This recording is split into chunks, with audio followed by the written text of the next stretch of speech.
सिखाने नहीं था। और कैसे अपने परिवार का गुजारा चलाया, ये जानने के लिए देखते हैं गरीब कढ़ी चावल वाली। अनिल ने गुस्से में खाने की थाली जमीन पर फेंक दी। अंजू, ये कैसा खाना बनाया तुमने? बिल्कुल भी स्वाद नहीं है। तुमसे अच्छी तो रंजना है। कितना अच्छा खाना बनाती है। क्या बात है अनिल बेटे, इतना क्यों गुस्सा हो रहा है? माँ, मैंने शादी के बाद ही तुमसे कहा था कि इस गंवार को खाना बनाना सिखा दो, लेकिन तुमसे तो ये भी ना हुआ। जरा ये कढ़ी चावल चख कर देखो, कितना घटिया स्वाद है। अनिल बेटा, हम सब ने भी यही कढ़ी चावल खाई है, हमें तो ये बहुत ही स्वादिष्ट लगी। अनिल बेटा, मैंने ही अंजू को कढ़ी चावल बनाना सिखाया है।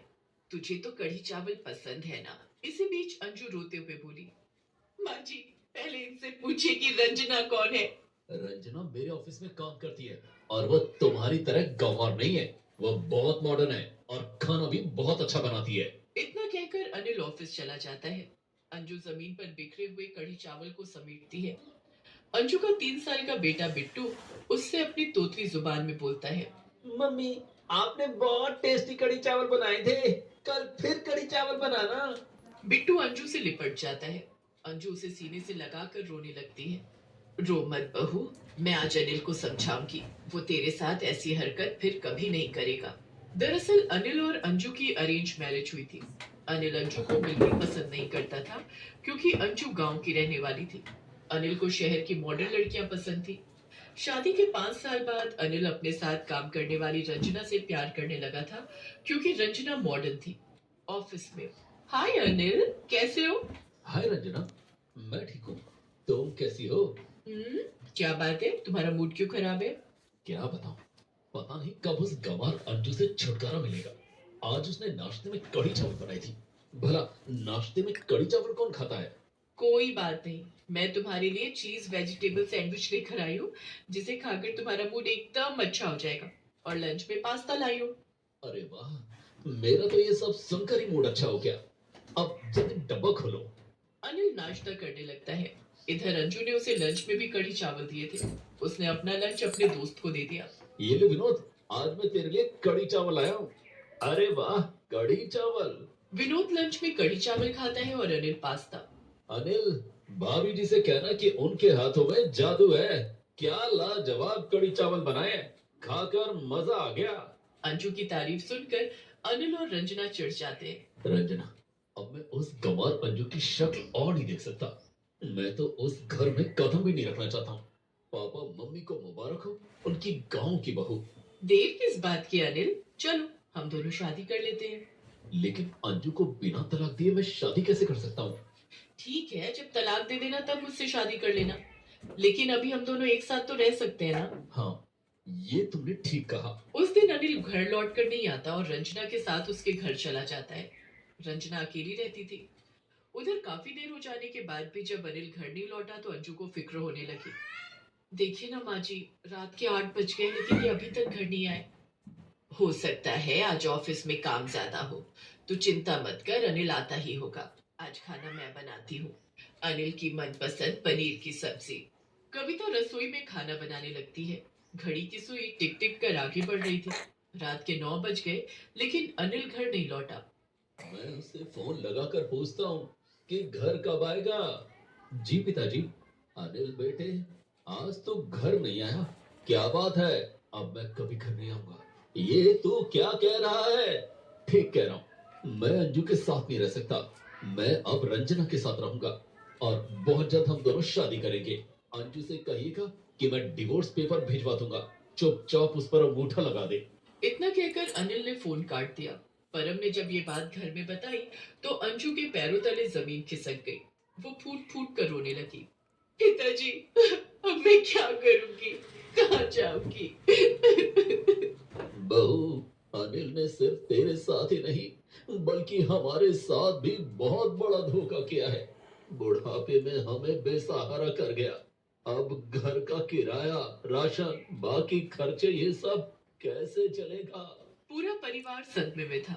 घर में जो बचे हुए पैसे थे उससे कुछ दिनों तक घर का खर्चा चलता रहा, लेकिन महीना खत्म होते ही मकान मालिक किराया मांगने आ गया। किराया ना देने की वजह से अंजू को अपने सास ससुर और बेटे बिट्टू के साथ घर छोड़ना पड़ा। बेघर होने के बाद उन चारों ने एक टूटी फूटी झोपड़ी में पनाह ली। पिताजी, मेरी वजह से आप लोगों को भी ये दिन देखने पड़ रहे हैं। तेरी वजह से नहीं बहू, उस नालायक अनिल की वजह से। अब जो हो गया सो हो गया। अब हमें ये सोचना होगा कि आगे का गुजारा कैसे होगा। माँ, तुम कढ़ी चावल बहुत टेस्टी बनाती हो। कढ़ी चावल बनाकर जैसे हमें खिलाती हो, वैसे दूसरों को भी खिलाओ और उनसे पैसे लो। बिट्टू की ये बात सभी को अच्छी लगी। बच्चे के मुंह से निकली बात शायद ईश्वर की मर्जी हो। अंजू बहू, मुझे कहना तो नहीं चाहिए, लेकिन अब तुझे ये काम करना ही पड़ेगा। हाँ माँ जी, मैं ये काम जरूर करूंगी। मैं आप लोगों को किसी चीज की कमी नहीं होने दूंगी। लेकिन इस काम को शुरू करने के लिए पैसे कहाँ से आएंगे? हमारे पास तो फूटी कौड़ी भी नहीं है। उसका भी इंतजाम हो जाएगा पिताजी। अंजू ने कान में सोने की बालियां पहनी हुई थी जो उसे उसकी माँ ने शादी में दिए थे। उसने वो बालियां सुनार की दुकान पर बेच दी। उससे जो पैसे मिले उससे उसने एक ठेला, कुछ बर्तन और कढ़ी चावल बनाने का सामान खरीदा। दूसरे दिन से उसने कढ़ी चावल बनाकर बेचना शुरू कर दिया। इस काम में कविता भी उसकी मदद करती। अब अंजू घूम घूम कर ठेले पर कढ़ी चावल बेचा करती। इधर अनिल अब रोज रोज सैंडविच और पास्ता खाकर ऊब गया था। रंजना, आज डिनर में क्या बना रही हो? वेजिटेबल नूडल्स बना रही हूँ। यार मैं तंग आ जाऊं रोज रोज पास्ता सैंडविच और नूडल्स खाकर। तुम्हें रोटी सब्जी बनानी नहीं आती क्या? देखो अनिल, मुझसे रसोई में घंटों खड़े होकर रोटियां नहीं बेली जाएंगी। अगर रोटी खानी है तो खुद बना लो या बाहर से मंगवा लो। रोटी नहीं बनानी है तो दाल चावल ही बना दो। अनिल, तुमने अंजू की तरह मुझे भी गवार समझ कर रखा है क्या? रोज रोज मैं तुम्हारे लिए इंडियन फूड नहीं बनाऊंगी। अगर देसी खाना खाने का इतना ही शौक था तो अंजू के पास ही रहना चाहिए था। मेरे साथ क्यों आए? अब नूडल्स खाना है तो खाओ वरना भूखे सो जाओ। अनिल परेशान हो जाता है, लेकिन वो रंजना से कुछ कह नहीं पाता, क्योंकि रंजना के साथ रहने का फैसला उसी का था। वो बिना खाना खाए सो जाता है। दूसरे दिन वो ऑफिस से लौटते समय अपने घर जाता है और घंटी बजाता है, लेकिन दरवाजा किसी अजनबी ने खोला। आप कौन? यहाँ परम शर्मा जी और उनका परिवार रहता था। उन लोगों ने तो मकान खाली कर दिया। 1 महीने से मैं यहाँ रह रहा हूँ। अनिल परेशान होकर वापस रंजना के पास आ जाता है। इधर अंजू रोज अपना कढ़ी चावल का ठेला लेकर इधर उधर घूम घूम कर बेचती। लोगों को उसके हाथ के बने कढ़ी चावल बहुत पसंद आ रहे थे। बहन जी, 1 प्लेट कढ़ी चावल और लगा दो। आपके कढ़ी चावल बेहद लाजवाब हैं। खाकर दिल खुश हो गया। अच्छा, ये लीजिए भाई साहब, आपकी दूसरी प्लेट कढ़ी चावल। एक दिन अंजू अपना ठेला लेकर अनिल के ऑफिस के बाहर पहुंची। उस समय ऑफिस में लंच का वक्त था। अनिल का दोस्त विनोद अपने बॉस के साथ ऑफिस के बाहर खड़ा था। बॉस, लंच टाइम हो गया है, मुझे भूख भी लग रही है। मैं तो कढ़ी चावल खाने जा रहा हूँ। कढ़ी चावल तो मैंने भी बहुत दिन से नहीं खाए। आज मैं भी कढ़ी चावल खाऊंगा। विनोद और अनिल के बॉस दोनों अंजू के पास जाते हैं और उससे कढ़ी चावल मांगते हैं। अंजू दोनों को एक एक प्लेट कढ़ी चावल देती है, जिसे खाने के बाद इस कढ़ी चावल का स्वाद जाना पहचाना सा लग रहा है। ऐसे कढ़ी चावल तो अनिल लाया करता था। वो मेरे पति हैं। मैं ही उन्हें लंच में कढ़ी चावल बनाकर देती थी। क्या तुम अनिल की पत्नी हो? लेकिन तुम्हें ठेले पर कढ़ी चावल बेचने की क्या जरूरत पड़ गई? अंजू उन्हें सारी बात बताती है। तुम्हारे कढ़ी चावल तो बहुत ही स्वादिष्ट हैं। कल मेरे ऑफिस में पार्टी है। मैं चाहता हूँ कि तुम पार्टी में अपने हाथ के बनाए हुए कढ़ी चावल लेकर आओ और सबको खिलाओ। तुम्हें इसके लिए अच्छी पेमेंट की जाएगी। Thank you sir. दूसरे दिन अंजू ढेर सारे कढ़ी चावल बनाकर अनिल के ऑफिस पहुंच जाती है और पार्टी में सबको कढ़ी चावल परोसती है। सभी लोग उसके हाथ के बने कढ़ी चावल की बहुत तारीफ करते हैं। यार, ये कढ़ी चावल तो बहुत ही स्वादिष्ट है। इसे खाकर माँ की याद आ गई।